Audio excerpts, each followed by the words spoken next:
사랑의 주님, 오늘도 기도 자리로 불러주시는 은혜 감사합니다. 사순절 지나며 예수님 지신 십자가 내 안에 있는지 돌아봅니다. 십자가로 구원받았습니다. 십자가로 새 생명 얻었습니다. 오직 그 십자가 붙잡고 내 삶과 걸어갈 사명 등이 감당할 수 있음을 기억하게 하옵소서. 내 앞에 막힌 담도 십자가로 열릴 수 있고 주님께로 향하는 길이 됩니다. 고난은 십자가 지나 믿음의 성장통이 되어 주님께 가까이 나아가게 하는 디딤돌임을 기억하게 하옵소서. 주님, 힘들고 외로울 때 함께 손잡아 주시고 함께 기도하는 교회 공동체 사명을 감당케 하옵소서. 광야에서도 꽃이 피고 생명이 잉태하듯 메마른 우리 심령에 주님 은혜의 강물 넘치게 하옵소서. 주님 함께 하시면 인생 광야 등이 걸어갈 수 있습니다. 경제적인 어려움, 마음과 몸의 질병, 미래와 소망의 상실로 무너져 있을 때 성령의 능력, 성령의 생기를 불어넣어 주옵소서. 힘과 능력을 더하여 주옵소서. 오늘도 삶의 자리마다 친히 안내자와 보호자가 되어 주실 줄 믿습니다. 전쟁은 속히 그치게 하시고 사랑하는 이들, 잃은 사람들 위로하여 주시며 오직 예수 그리스도께서 이 땅의 평화와 화해 위에 오셨음을 깊이 깨닫고 성령님 인도하시고 긍휼을 베풀어 주옵소서. 아뢰지 못한 기도까지 가장 좋은 것으로 필요한 때에 응답하시길 원하며 이 모든 말씀 예수님 이름으로 기도합니다. 아멘. 오늘 아침 우리에게 주시는 하나님 말씀은 요한복음 17장 1절에서 16절 말씀입니다. 요한복음 17장 1절에서 16절 말씀 한 절씩 교독하겠습니다. 예수께서 이 말씀을 하시고 눈을 들어 하늘을 우러러 이르시되 아버지여 때가 이르렀사오니 아들을 영화롭게 하사 아들로 아버지를 영화롭게 하게 하옵소서. 아버지께서 아들에게 주신 모든 사람에게 영생을 주게 하시려고 만민을 다스리는 권세를 아들에게 주셨음이로소이다. 영생은 곧 유일하신 참 하나님과 그가 보내신 자 예수 그리스도를 아는 것이니이다.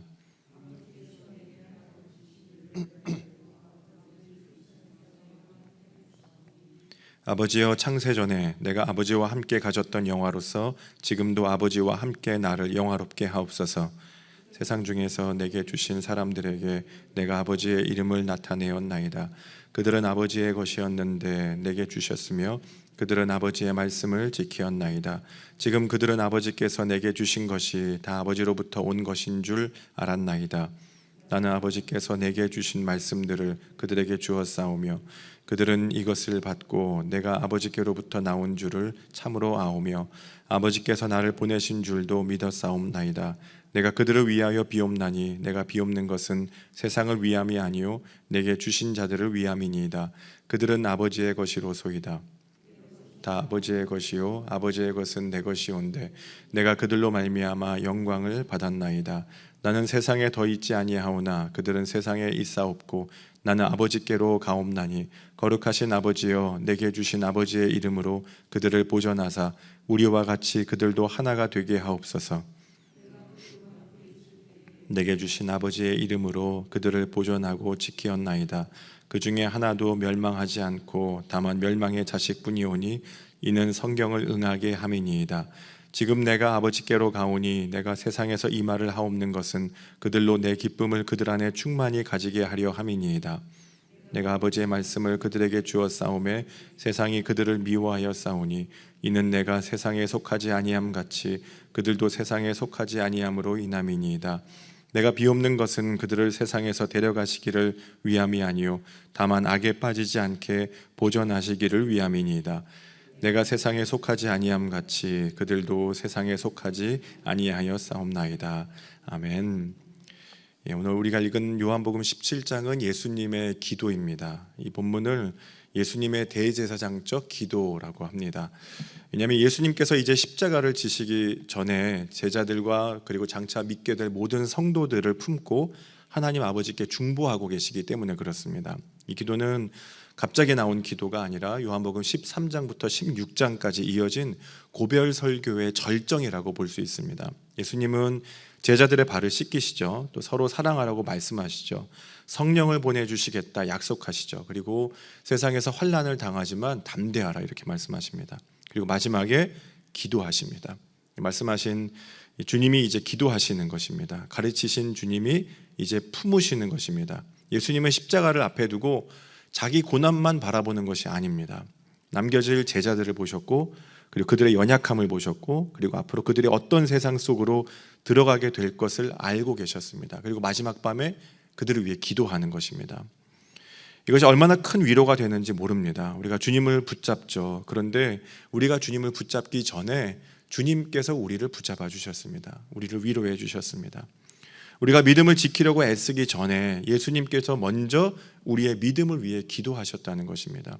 그래서 오늘 본문은 단순히 예수님의 기도 내용을 보여주는 것이 아니라 지금도 우리를 붙잡고 우리 위해 중보하고 계신 예수님의 기도가 있다는 그런 우리를 위로하고 힘을 주시는 그런 말씀입니다. 3절 말씀 같이 읽어볼까요? 영생은 곧 유일하신 참 하나님과 그가 보내신 자 예수 그리스도를 아는 것이니이다. 영생에 대해 분명하게 가르쳐 주십니다. 예수님 말씀하시는 이 영생은 조회라는 말입니다. 조회는 육신의 생명이 아니라 영적인 생명을 의미합니다. 영생입니다. 단순히 죽지 않고 오래 사는 것이 아니라 본문에 보면 영생은 예수 그리스도를 아는 것이래요. 예수 그리스도를 아는 것. 요한복음에 36번 반복해서 기록하고 있습니다. 나는 생명의 떡이다 할 때도 이 말씀을 기록하십니다. 생명을 살리는 떡, 생명의 본질은 세상을 만드신 창조주 하나님과 연결되어 있는 것입니다. 예수님 마음에 공감하는 것이고 주님 말씀과 기도를 하늘 양식 삼고 우리의 일상을 살아가는 것, 그런 기적 같은 은혜가 바로 영생이라는 것이죠. 예수님을 안다는 것, 이건 지식이 아니라 헬라어로 기노스코라는 말인데 사랑하는 사람과의 친밀한 사귐을 말합니다. 그게 예수님 안다는 것입니다. 우리가 5만 원권 지폐를 만약에 땅에 떨어뜨려서 그걸 밟고 막 구기고 한 다음에 이걸 들어서 그래도 이 돈을 가질 분 계십니까? 했을 때 아마 이걸 가지겠다는 분들이 많으실 거예요. 왜냐하면 돈의 가치 때문에 그렇습니다. 우리 인생도 고난에 구겨질 때가 있습니다. 하지만 주님이 자기 생명이라는 값을 치르고 우리를 사셨기 때문에 우리 가치는 예수님 짤이라고 하죠. 영생은 그 존귀한 하나님과 매일 친밀하게 대화하며 예수님의 성품을 닮아가는 영원한 생명이 내 안에 담겨져 있다는 걸 깨닫는 것입니다. 예수님을 닮아가는 것입니다. 내 안에 담아가는 것입니다. 그래서 이 땅에서 예수님의 공생의 사역의 핵심은 하나님 아버지를 자신을 통해 드러내는 것입니다. 죄로 인해 하나님과 화해하지 못하고 하나님을 알지 못하고 하나님과 관계가 끊어진 우리에게 하나님을 알도록 도와주는 것이 예수님의 사역의 핵심입니다. 그래서 예수님 기도하십니다. 6절 말씀 같이 읽어볼까요? 세상 중에서 내게 주신 사람들에게 내가 아버지의 이름을 내게 주셨으며 그들은 아버지의 말씀을 지키었나이다. 8절에도 내가 아버지께로부터 나온 줄을 참으로 아오며 아버지께서 나를 보내신 줄도 믿었사옵나이다. 예수님의 사역의 핵심은 하나님의 이름, 하나님의 성품, 그리고 하나님의 뜻과 하나님의 존재를 나타내는 것이라는 겁니다. 그리고 제자들은 예수님의 말씀을 받고 예수님이 하나님께로부터 오신 분임을 알고 그리고 믿게 되었습니다. 여기서 우리는 아주 중요한 사실을 봐요. 믿음이란 막연한 종교심이 아니라는 겁니다. 예수님이 누구신지 아는 것, 예수님을 알아가는 것, 이게 믿음이라는 겁니다. 그래서 그 알면 단순한 지식이 아닙니다. 관계에서 오는 지식이에요. 성경에서 안다는 말은 머리로 이해하는 정도가 아니라 인격적으로 만나고 교제하는 것을 뜻합니다. 그래서 영생은 하나님과 예수님을 아는 것이라고 하는 것입니다. 우리가 신앙생활을 할 때 그래서 예수님을 알아가야 되는 것이죠. 호세아 6장 3절에도 그러므로 우리가 여호와를 알자, 힘써 여호와를 알자. 그의 나타나심은 새벽빛같이 어김없나니 비와 같이 땅을 적시는 늦은 비와 같이 우리에게 임하시리라. 우리가 여호와를 알자, 힘써 여호와를 알자. 여기서 안다는 건 두 가지를 의미합니다. 하나는 지식적으로 알아야 된다는 겁니다. 하나님을 어떤 분이신지 성경을 읽고 말씀을 통해 하나님을 알아야 된다. 주님은 우리가 눈으로 보고 만질 수 있는 분이 아니기 때문에 말씀을 통해서 알아야 된다는 겁니다. 말씀을 통해 알고 깨닫고. 근데 두 번째가 더 중요해요. 하나님을 안다는 것이 무엇인가? 주님과의 친밀한 관계를 의미합니다. 하나님에 대해서 들은 것도 많고 읽은 것도 많습니다. 하지만 영으로 만나고 인격으로 만나야 됩니다. 그래서 말씀대로 살아내는 것이 너무나 중요합니다. 우리가 말씀대로 살지 않으면 사는 대로 해석하게 됩니다. 말씀대로 살아야 됩니다. 이게 너무나 중요합니다. 오늘도 우리가 말씀대로 순종하며 살기 위해 노력하는 저와 여러분 되시길 축복합니다. 안 그러면 사는 대로 예수님을 해석하게 돼요. 하나님은 인격적으로 우리가 만났기 때문입니다. 하나님의 형상이 내 안에 있기 때문에 그렇습니다. 그래서 예수님이 이렇게 말씀하시죠. 11절 말씀 같이 읽습니다. 나는 세상에 더 있지 아니하오나 그들은 세상에 있사옵고 나는 아버지께로 가옵나니 거룩하신 아버지여 내게 주신 아버지의 이름으로 그들을 보존하사 우리와 같이 그들도 하나가 되게 하옵소서. 여기서 예수님의 기도의 중심은 하나입니다. 하나 되게 해달라는 거예요. 그런데 이 하나됨의 기준이 놀랍습니다. 누구와 같이? 우리와 같이. 아버지와 아들 하나이신 것처럼 제자들도 하나가 되게 해달라는 겁니다. 요한복음 1장에 그렇게 시작하죠. 태초에 말씀이 계시니라 이 말씀이 하나님과 함께 계셨으니. 그러니까 예수님께서 태초부터 하나님과 함께 말씀으로 계셨다는 겁니다. 말씀으로 하나님과 함께 계셨다는 겁니다. 하나님은 혼자 계시지 않으셨어요. 예수님이 로고스로 말씀이라는 걸 생각해 보십시오. 말씀은 혼자서 존재하기 위해 기록되지 않습니다. 누군가를 위해서 써요. 반드시 누군가가 읽도록 씁니다. 이게 말씀입니다. 누군가를 향해 읽혀지고 들려지고 영향을 끼치기 위해 기록되고 존재하는 것이 바로 말씀입니다. 어떤 대상을 가진다는 것이죠. 혼자 존재하는 게 말씀이 아닙니다. 소통을 위해 존재하는 게 말씀입니다. 그래서 하나님은 태초부터 혼자 계신 분이 아니라 본질적으로 함께 계신 분이었어요. 그래서 천지를 창조하셨고 사람을 지으셨습니다. 함께 하기 위해 지으셨습니다. 만들어지셨습니다.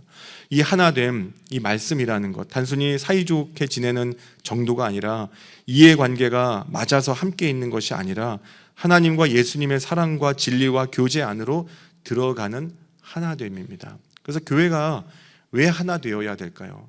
사람이 좋아서가 아니라 취향이 같아서가 아니라 우리가 다 한 생명을 받았기 때문에 그렇습니다. 같은 주님을 알고 그리고 같은 복음을 믿고 같은 성령 안에 있기 때문에 그렇습니다. 그래서 성도의 하나됨이란 조직의 문제가 아닙니다. 생명의 문제입니다. 함께 계신 하나님, 예수님, 성령님, 그 영원한 생명을 우리가 받았기 때문에 하나라는 것입니다. 예수님은 제자들이 세상에서 살아남기 위해 무엇보다 하나 되어야 한다고 보셨습니다. 그러니 우리는 교회의 하나됨을 위한 사람이 되어야 하는 줄 믿습니다. 예수님 기도를 배우라고 하시죠. 주님 우리를 하나 되게 하옵소서. 우리와 같이 저들도 하나 되게 하옵소서. 마지막으로 예수님은 제자들을 지켜달라고 기도하세요. 15절 말씀, 오늘 우리를 위한 또 예수님의 중보기도인 줄 믿습니다. 15절 함께 읽습니다. 내가 비옵는 것은 그들을 세상에서 데려가시기를 위함이 아니요 다만 악에 빠지지 않게 보전하시기를 위함이니이다. 예수님은 제자들을 세상 밖으로 빼내달라고 기도하지 않으셨습니다. 세상에 두되, 오늘 우리를 세상에 두되 악한 자에게서 지켜달라고 기도하셨습니다. 가끔 우리는 신앙생활을 하면서 세상을 피하고 싶습니다. 사람도 피하고 문제도 피하고 책임도 피하고 다 피하고 싶어요. 그런데 예수님의 뜻은 그것이 아닙니다. 제자들은 세상 속에 남아 있어야 됩니다. 우리가 살아가는 삶의 자리에 우리가 당하는 모든 도전에 맞서야 됩니다. 왜냐하면 세상 속에서 우리는 복음을 드러내고 예수님을 증언해야 되는 사람들로 살아가야 되기 때문에 그렇죠. 다만 세상에 살지만 세상에 속하지는 말아야 됩니다. 주기도문에서도 예수님 기도하세요. 다만 악에서 구하옵소서. 다만 악에서 구하옵소서. 악에서 구해달라고 가르치시는 예수님의 기도는 세 가지를 생각하게 합니다. 세상에는 악이 존재한다. 세상에는 악이 존재한다. 두 번째, 우리는 약하다. 우리는 너무나 약하다. 세 번째, 주님의 능력으로만 우리는 이길 수 있다는 겁니다. 주님의 능력으로만 우리가 당하는 이 모든 고난과 악함을 이길 수 있다. 그래서 우리 생각을 다스리고 훈련해야 합니다. 그리스도인의 신앙 여정은 내 생각을 주님 말씀에 복종시켜가는 순종의 여정이기 때문에 그렇습니다. 내 생각과 의지로는 이길 수 없는 싸움입니다. 고린도후서 5장 10장 5절에도 하나님 아는 것을 대적하여 높아진 것을 다 무너뜨리고 모든 생각을 사로잡아 그리스도께 복종하게 하니, 생각을 말씀과 기도로 다스리는 신앙 훈련이 오늘도 필요합니다. 생각은 시간이 흐르면 감정이 되고 욕망이 되고 행동이 되기 때문에 그렇습니다. 그래서 바울은 말하죠. 악은 모양이라도 버리라. 악에게 지지 말고 선으로 악을 이기라. 하나님이 원하시는 것은 예수 그리스도의 선함으로 악을 이기는 것입니다. 예수님께 오늘 우리는 기도를 또 배웁니다. 영원한 생명을 우리에게 주셨으니 하나님과 하나됨을 배우라. 예수 그리스도와 하나 되라. 교회가 하나됨을 지키라. 악으로부터 구해달라는 기도, 오늘도 주님의 기도를 통해 성령님과 함께 승리하는 복된 날 되시길 간절히 축원합니다. 함께 기도하겠습니다. 사랑의 주님, 우리의 연약함에도 기도를 도우시고 삶의 자리에 함께 계심을 감사합니다. 말할 수 없는 탄식으로 우리를 위해 기도하시는 성령님과 함께 오늘도 영원한 생명이 우리에게 있음을 기억하게 하옵소서. 하나님과 화해하고 화해의 직분 감당케 하옵소서. 오늘도 우리에게 찾아와 주셔서 내 욕심, 내 이기심, 인생 계획 내려놓습니다. 주님 마음 닮아가게 하옵소서. 예수님 마음 닮아 우리도 하늘에 속한 사람, 하나님 나라 백성으로 오늘을 살아갈 수 있도록 성령님 인도하여 주시옵소서. 이제는 우리 구주 예수 그리스도의 은혜와 하나님 아버지 다함없는 사랑하심과 성령님의 인도하심이 예수님 마음 닮아가기를 소망하는 모든 하나님의 사람들 위해 이제와 영원히 함께 하시기를 간절히 축원하옵나이다. 아멘.